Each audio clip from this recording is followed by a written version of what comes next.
right, our last presentation of this session is from Taran Hutchinson, who Taran goes by Hutch sometimes. Mr. Hutchinson manages the MATOC Operations Center located in College Park, Maryland. MATOC assists with interagency communication coordination associated with surface transportation operations in and around the National Capital Region. Besides day-to-day operations, the MATOC program also assists transportation agencies address coordination issues related to severe weather events, as well as planned and construction events.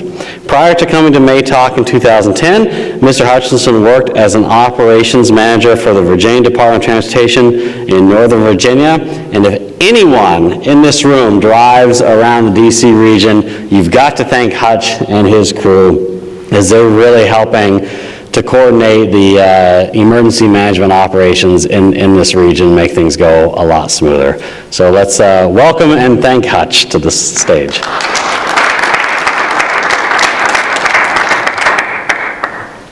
Thank you, Michael. Good morning, everybody. When Michael asked me to present on this topic, I knew what he was getting. He was referencing, and it was an event that happened about a year and a half ago.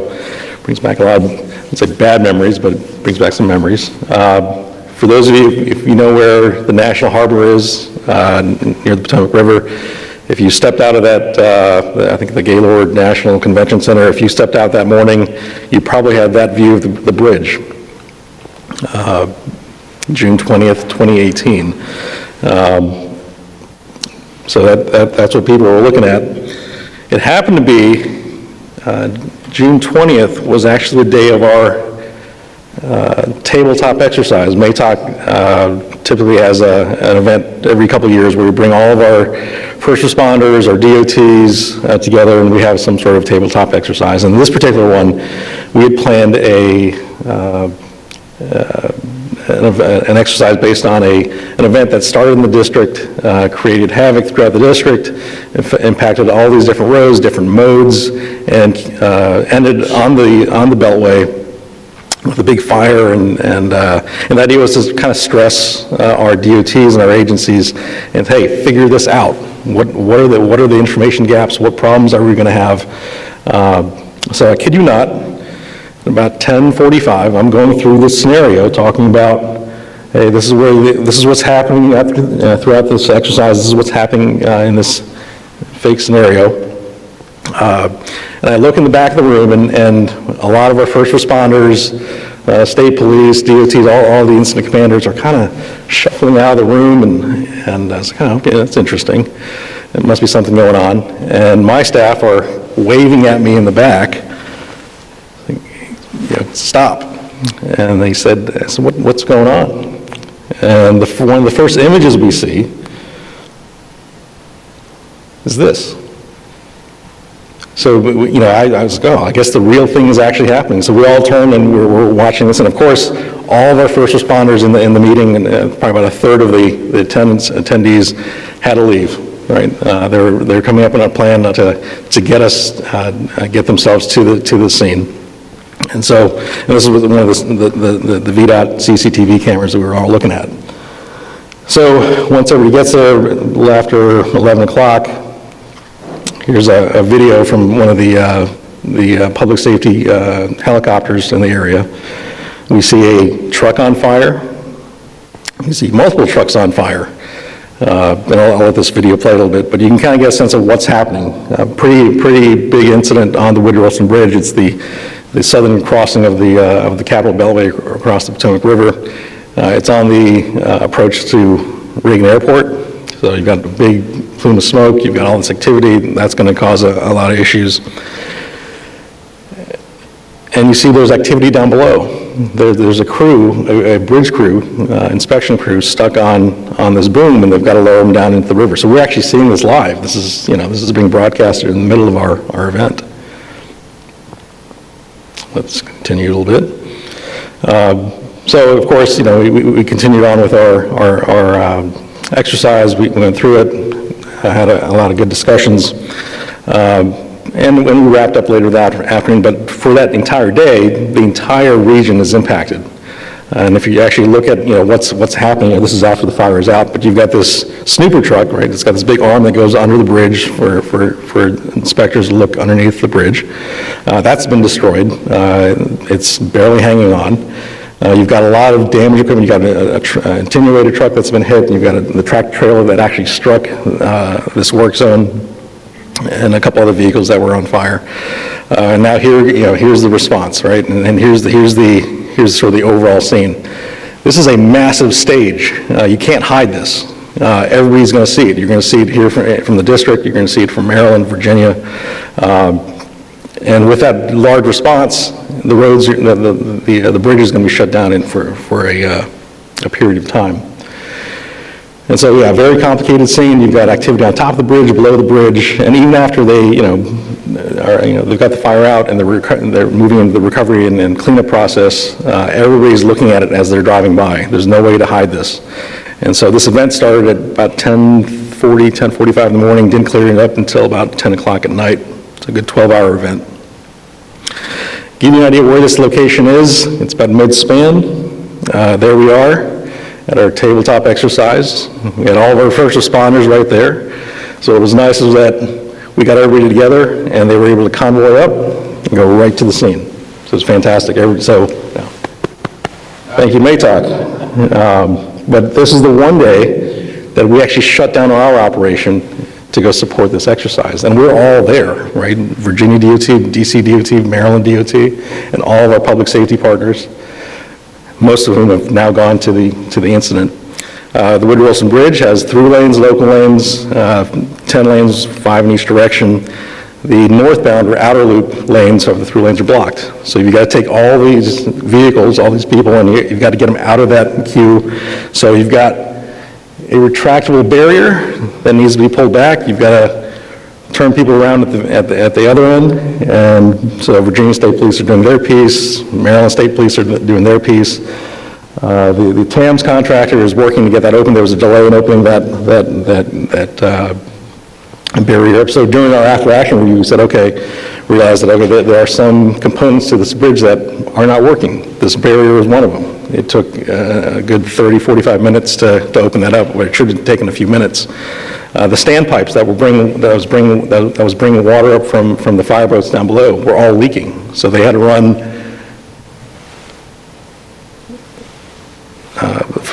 water lines from the Prince George's County side all the way across the bridge to get to that fire. So a very complicated facility, limited access, and we're not there to help. We're all still in this exercise. So a quick summary. Yep, started about 10:45. What happened was a tractor trailer driver. We don't know why he did it, but he came into a work zone, hit the attenuated truck, hit the Snooper truck. Those vehicles caught fire. The resulting fire took out another service vehicle for the TAMS contractor. The tractor trailer operator was deceased, so that we knew that, fatality. The incident durations just got bumped up a bit. It's on top of a bridge. Everybody's looking at it. We know this was going to be there for a while. A very complicated scene to manage. The big arm that went over the bridge that was associated with that Snooper truck, there was only one recovery operation that could actually remove that safely, so that took a bit more time. We were actually expecting some weather that evening, so that was something to keep an eye on. We also had an issue in the district. We had some activities, rallies in the district on the mall that was fairly large. Then we had the Beltway series start up. Baltimore was in town that evening. And then we had the planned closure of the general purpose lanes on the 395 corridor and the HOV facility. So all these things are kind of, on the horizon, things to think about. So there's kind of the aftermath. There's the truck. The tractor trailer struck the back of the attenuated truck, which then ran into the Snooper truck, which caught fire. The operator at the Snooper truck was injured. Nothing too serious, but he had 3 of his counterparts down below, and that's what you saw was they were plucking those folks off that boom. and lowering them down to the water. And then the resulting fire took out one of their other vehicles. So a lot of vehicles had to be removed, the roadway had to be restored. Yesterday I talked about RITIS and the tools that provides, and so one of them was the incident timeline. We can actually look at this incident timeline and see, this is the Maryland Department of Transportation putting all their notes in and providing lane status. Whoops, let me go back. You can see, how long all lanes were blocked. Once they got their fire out, we started opening up lanes. What was interesting in this graphic was, look at all the secondary events in the queue. This is the queue going back into Virginia, back to the Springfield interchange. And so it reminded our Virginia folks that, hey, you've got to keep enough resources around to deal with people running out of gas. A lot of these were people just stuck in traffic. They can't go anywhere. Their vehicles are now out of fuel. You have little fender benders. We had I think there was a couple of mobile homes or campers that got into it, trying to fit past each other. So there were those type of issues going on. And we said, well, let's take a look. What happened that day? And so we did a quick event query of all the incidents that happened between 10:30 in the morning and 10:30 at night. And what we realized was, yep, there are all the secondary incidents in that queue. You've got other secondary crashes, events going on. I won't say secondary, but people are taking other ways around the Beltway, right? They're not going, they can't get across the bridge just yet. So they're going the other way. They're cutting through the district. And also folks coming down they're not committing to the east side of the Beltway. They're going across the top. So now we're starting to see spikes in other incidents. So it's forcing our DOTs to be sort of extra aware. We can't send everybody to the bridge. So that's one of the things we identified, that you've got to make sure that you've got enough resources to deal with the aftermath of something like this. And then, of course, the weather. I'm not sure how impactful it was, but they did get a quick downpour right on top of the bridge later in the evening that delayed the opening of those lanes up. So that was something that we identified as, got to keep an eye on your weather, what's coming. So we said, well, this is great. Let's actually use some of our RITIS tools, the Pro Data Analytics Suite in this case. Let's create a trend map. Let's see what this did to the entire region. So he said, well, let's take June 20th compared to maybe the two previous Wednesdays, maybe an average Wednesday in June of 2017. And so this is a kind of a comparison using the congestion metric. At 2 p.m., a good 4 hours into the incident, you kind of see where we are. 5 o'clock, okay. Doesn't look, it looks bad, but not that bad. It's not when you get down to when we get later into the evening, now you're starting to see where folks are still going to, they're trying to get around. This is still impactful to the region. But when we get down to the local, the folks of the southern half of the Beltway and all the arterials, now we can see what's going on, right? The arterial system that carries all the transit operators. So again, 2 o'clock. Here's June 20th. There's the incident. We can definitely see at this moment, things are a little bit different. At 5 o'clock, definitely much worse for folks right in this area as folks try to find their way around it. And of course, later in the evening when things are still in the recovery process, people are still trying to get home. We went through the performance charts and said, hey, let's look at each of these corridors. So on the Beltway, we did the entire loop, and just let's look at travel time index. Inner loop clockwise, outer loop counterclockwise, travel time index, where it kind of peaked, pretty high. 395 coming up through from the Springfield interchange into the district, pretty high numbers there. 295, the way in from the sort of the east side of the incident into the district. Looking at the arterial, I-66, you'd think that wouldn't be affected, but folks are trying to get into the district another way, coming through I-66, so that's eastbound. But what was interesting was we wanted to see what was happening on the arterial system, so US 1 through Arlington and Alexandria. Of course, the southbound side was hit more heavily than the northbound side. But what was interesting is if you were on the George Washington Memorial Parkway, trying to get through National Airport, that area in Arlington, your travel time index is way up for that evening commute. So needless to say, folks probably missed their flights that evening or that afternoon. And then going further on down close to the incident, now we can start to see the impacts to Alexandria. We talked about the user delay cost analysis. We can put these delays into a system that kind of computes or estimates what the delay cost to the user is. And so we said, hey, let's make this simple. We're just going to look at just the interstate. So basically that triangle. So the Beltway, 495, I-295, and 395. And let's just measure that. Let's just do a quick sort of back of the napkin number. And so we compare that for the entire month of May and June. That sticks out.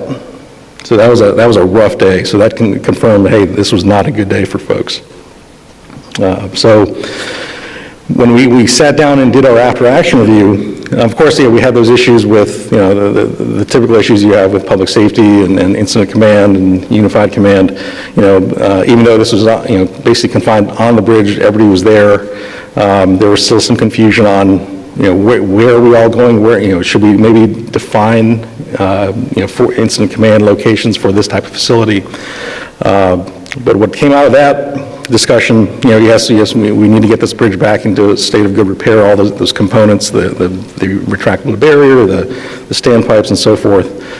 But a lot of folks didn't even know that these detour plans for this facility exist, let alone they're sitting in RITIS. Everybody has access to them in a platform like RITIS. They're not in a binder on someone's shelf. They can actually get online and click it and see what the detour plan would be for an incident like this. In this case, it wasn't needed. They had gotten those lanes open. They had the local lanes open pretty quickly. But what our transit folks said, hey, wait a minute, your detour plan brings you right through Arlington and Alexandria. Maybe we need to rethink this. Understand that, okay, yeah, VDOT, and Maryland have signed off on this. But the localities may have an issue with this. You're sending, if we had to institute this detour plan, why are we sending it right through a city and a county? Why can't we keep it on the interstate? So it was kind of educating folks on, hey, these plans exist. You have access to them through these systems that we all log into. So that was one of sort of the outcomes. Hey, take a look at these plans. They're available to you. And then from the transit perspective, our sort of DOT response was, well, if you guys have evacuation plans or emergency plans, can we have access to those? So if there's a station evacuation, we can build those into our platforms. Just with a click of a button, I can pull up an entire profile of a metro station, so to speak, or a bus stop, and I can see what the alternate locations are or emergency plans for that type of facility are. So this got the discussion going on that perspective. One major issue we identified is not all the DOTs classify their DOT responder vehicles as emergency vehicles. Maryland does. So this is one of the Maryland Safety Service trucks responding to a crash on the Baltimore-Washington Parkway. They can go right through because they've got flashing red and white lights. They've got sirens. On the Virginia and DC side, that's not the case. So what was nice about it having us all co-located or at the exercise, when all those first responders left our event, they all gathered in the parking lot and said, okay, Maryland, you lead the way. Maryland State Police, CHART, and Virginia State Police, you guys lead the way. VDOT and DC, we're going to get right behind you and we're going to just convoy right up to the incident. So this is one of the issues that was brought up, is we need to make sure that our DOTs and their responding vehicles are classified as emergency vehicles. Gets them to the scene quicker. And then the last thing, one of the major issues that came up was communications. Yes, we have a network of systems where we can talk to each other. We have speed dials for everybody. We have hard lines into everybody's operations center. But for the day-to-day events, or maybe it's an event like this, a major event, maybe the DOTs want to talk to each other, or let's say the phone systems are down, the cell network's down. What if the traditional methods aren't working? can we actually talk to each other on radio? This came up during Air Florida years ago. This is radio interoperability. And so the thought was, well, at least from a transportation perspective and from an operations center perspective, can Maryland DOT and their center talk to Virginia DOT at their center, and DC, and likewise for DC. And in this case, we actually added Park Service, the Park Police, and initially the question was, no, we can't do it. So DC said, hey, we can offer up one of our talk groups. We'll create this transportation mutual aid radio network. And so that if something's going on, at least we can have this briefing from center to center. We can talk to each other. If there's if our communication line is down, we actually have a radio we can talk to each other on. So that's the idea, was that we created this system. And this was when this event occurred. We had just deployed it. We are actually at MATOC. We govern who has access to that system. Our hope is to increase membership so we can get the local DOTs involved. So if there's an issue at the local level, we can reach out to folks on that front as well. And this is very specific to the transportation group. What came out of this event was, hey, it might be good to actually get a briefing from the the DOT incident commander, right, who's at the scene, and tell us, hey, what's going on? Because what was going on that day was, yes, they had unified command, everybody was there, but then the incident commander for Maryland DOT and Virginia DOT and DC, they all had to report back to their centers. It might have been good just to have that one radio and wake up everybody and brief out. And that actually we took it even further and said, hey, from a MATOC perspective, we actually have a process to deal with severe weather events. So if based on your mobilization plans from the maintenance side, that might trigger some conference calls or what have you. We have a process for our transit operations group. We don't have one for our highway operations group. We typically are just talking all the time. We're communicating, we're calling each other every day, but we don't sit back, we don't take the time to actually review an event like this and actually have a strategic sort of conversation. What are we doing 4 hours in now? What are we expecting? So this has started the conversation of just connecting our centers to now we have somebody in the field that can actually give a quick brief to then, are there trigger points where we can actually, I know our operations folks are busy, but if this event's going to last 8, 10, 12, 24 hours, it might be good to actually just have a discussion amongst this group on a conference call, share the visuals, and move forward. So these after-action reviews, great tool. We have a lot of tools that can offer up this data. And these are some of the talking or takeaways from that particular event. And we've had other events since then. We've had the other bridge, the American Legion Bridge, closed earlier this year, and that was a whole other discussion, but very, very similar. So with that, I'll wrap things up. Any questions?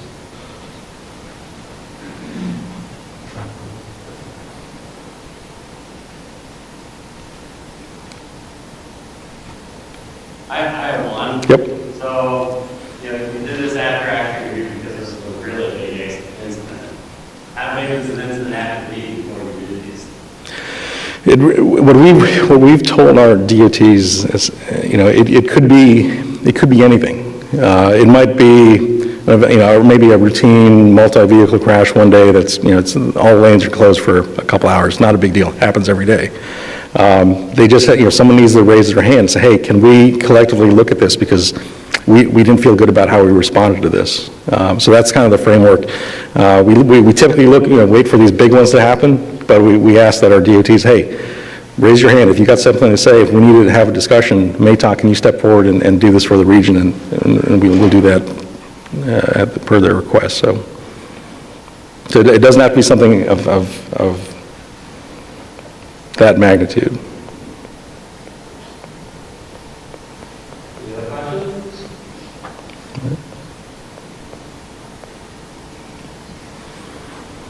All right. Well, let's thank